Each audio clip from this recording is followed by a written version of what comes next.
राज्याचे सरसंस्थापक छत्रपती शिवाजी महाराजांना मानाचा मुजरा करतो।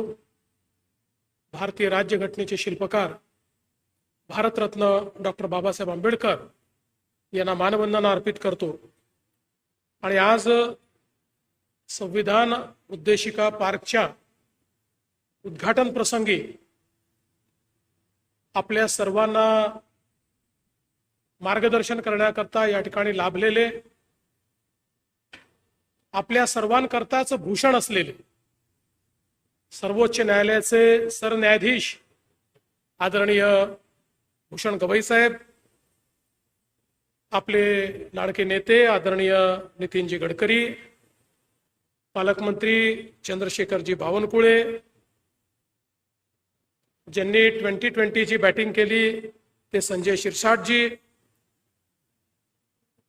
आशीष जयस्वालजी, न्यायाधीश श्री नितीन सांबरेजी, गिरीश भाऊ गांधी, हर्षदीप कांबळेजी, doctor Madhavi Khode Saure, doctor Birendra Saraf, doctor Ravishankar More, doctor Subhash Kondawar, doctor Nitin Raut, doctor Jogendra Kawade sir, doctor Vikas Mahatme sir, Shri अनिलजी सोले, श्री प्रकाशजी गजबिये, श्री संजय मीणा, डॉक्टर पूरण मेश्राम, डॉक्टर समय बनसोड, या ठिकाणी उपस्थित असलेले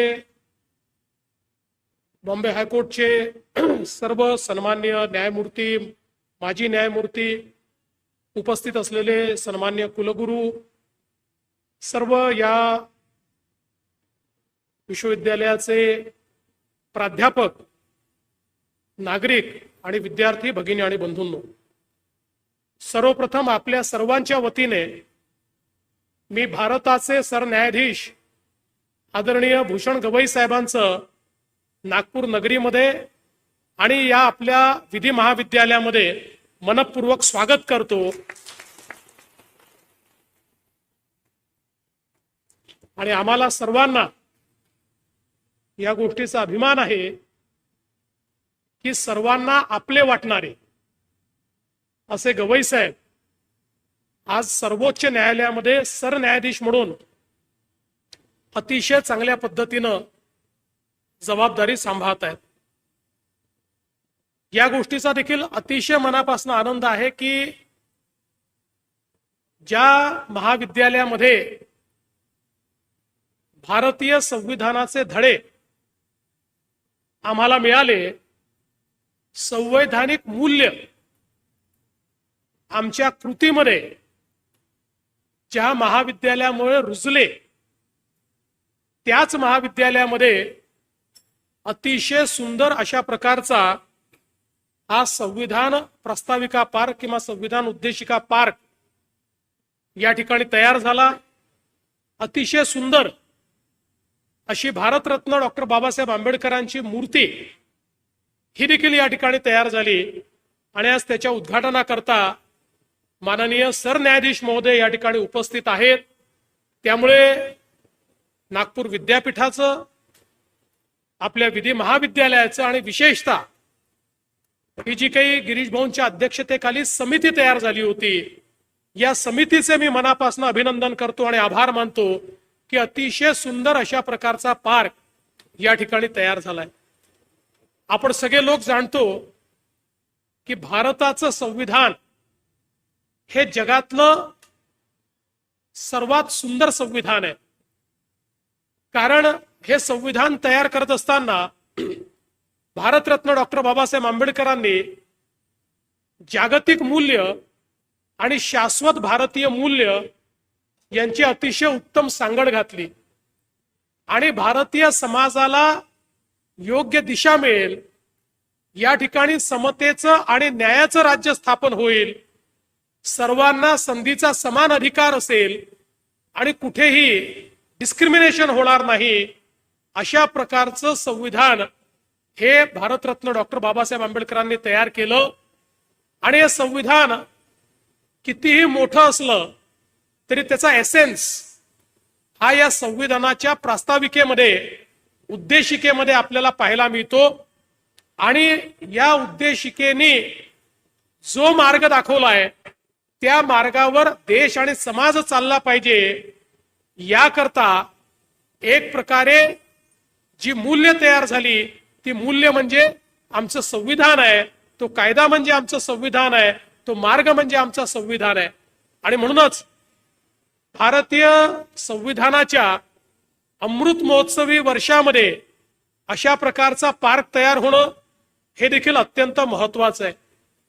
खरं म्हणजे आम्ही हा निर्णय केला की संविधानाच्या अमृत महोत्सवाच्या निमित्ताने महाराष्ट्रातल्या प्रत्येक शाळेमध्ये, कॉलेजमध्ये आमचे जे विद्यार्थी आहेत, या विद्यार्थ्यांच्या घरापर्यंत संविधानाची उद्देशिका गेली पाहिजे. मी आमचे पालकमंत्री बावनकुळे साहेबांचं अभिनंदन करेन की त्यांनी नागपूर जिल्ह्यामध्ये अत्यंत धडाडीने हा कार्यक्रम राबवला आणि त्या माध्यमातून आता जवळपास 80% घरांपर्यंत आपण आपल्या विद्यार्थ्यांच्या माध्यमातून ही उद्देशिका पोहोचवू शकलो आणि पूर्ण प्रत्येक घरापर्यंत पोहोचवण्याचा आपला तो प्रयत्न आहे. कारण या देशामध्ये आपलं संविधान आणि या संविधानाच्या उद्देशिकेत असलेली मूल्य ही जर आपण स्वीकारली तर या देशातले 90% प्रश्न हे नेहमी करता सुटतील. आणि म्हणूनच या उद्देशिकेचं आणि या संविधानाचं महत्व हे अनन्यसाधारण अशा प्रकारचं आहे. आज भारतामध्ये लोकशाही आहे कारण आमच्या संविधानाने लोकशाहीची रचना इतकी सुंदर केलेली आहे की ज्यामध्ये प्रत्येक व्यक्तीला अभिव्यक्तीचं स्वातंत्र्य दिल्यामुळे कोणालाच असं समजण्याचं कारण नाही की माझी गळचेपी होते आणि कोणाची गळचेपी झाली तर त्याकरता देखील इतकी सुंदर व्यवस्था आपल्या न्यायालयांच्या माध्यमातून या ठिकाणी करण्यात आली आहे, आपल्या मूलभूत अधिकारांच्या माध्यमातून करण्यात आली आहे की प्रत्येकाला न्याय हा या ठिकाणी मिळेलच अशा प्रकारची व्यवस्था झाली आहे. आणि म्हणूनच आज संविधानाचे 75 वर्ष पूर्ण झाल्यानंतर भारत जगातली 4थी सगळ्यात मोठी अर्थव्यवस्था बनू शकला. याचं कारण काय हे ज्यावेळी देशाचे प्रधानमंत्री माननीय मोदीजींना विचारलं त्यावेळी त्यांनी सांगितलं की याच्या पाठीमागे सगळ्यात मोठी शक्ती जर कुठली असेल तर ती भारतीय संविधानाची शक्ती आहे. या संविधानामुळे आज भारत इथपर्यंत पोहोचलेला आहे. आणि म्हणून मला असं वाटतं की या संविधानाची उद्देशिका ही आपल्या विधी महाविद्यालयात या ठिकाणी असणं हे अत्यंत महत्वाचं आहे. त्याचा पार्क असणं आणि त्याची म्युरल्स असणं ही देखील मला असं वाटतं अतिशय उत्तम अशा प्रकारची गोष्ट आहे. मगाशी शिरसाट साहेबांनी अर्धसत्य सांगितलं. मी असं म्हणालो की होय आपल्याला आता हे पाडायचं आहे, पण शिरसाट साहेब कुठल्या आकसाने आपल्याला पाडायचं नाहीये, आपल्याला या आमच्या विधी महाविद्यालयाची नवीन इमारत तयार करायची आहे. मगाशी आपण जिथे बसलो होतो सांबरे साहेब, आम्ही सगळे त्याच क्लासमध्ये शिकलेलो आहोत, त्यामुळे त्या वर्गाशी आमच्या खूप भावना जुडलेल्या आहेत, या कॉलेजशी देखील आमच्या भावना जुडलेल्या आहेत. मला तर असं वाटतं की प्रत्येक व्यक्तीचं जे चरित्र तयार होतं त्याच्यामध्ये काही संस्था अशा असतात की ज्यांचं एक फार मोठं कॉन्ट्रीब्युशन असतं. तसंच आमच्या चरित्रामध्ये या विधी महाविद्यालयाचं जो काही कॉन्ट्रीब्युशन आहे हे जन्मभर आम्हाला लक्षात राहील. आणि म्हणून या संस्थेत आल्यानंतर नेहमीच अतिशय मनापासून आनंद होतो, जुन्या आठवणी देखील उफाळून येतात. त्या जर मी सांगायला लागलो तर 2 तासाचा पिरियड हा त्याच्यामध्येच जाईल, त्यामुळे मी त्याच्यामध्ये जाणार नाही. पण या चांगल्या कार्यक्रमामध्ये माननीय गवई साहेबांसोबत आम्हालाही उपस्थित राहता आलं याबद्दल मी खरोखर समाधान व्यक्त करतो आणि गिरीश भाऊंना आश्वस्त करू इच्छितो.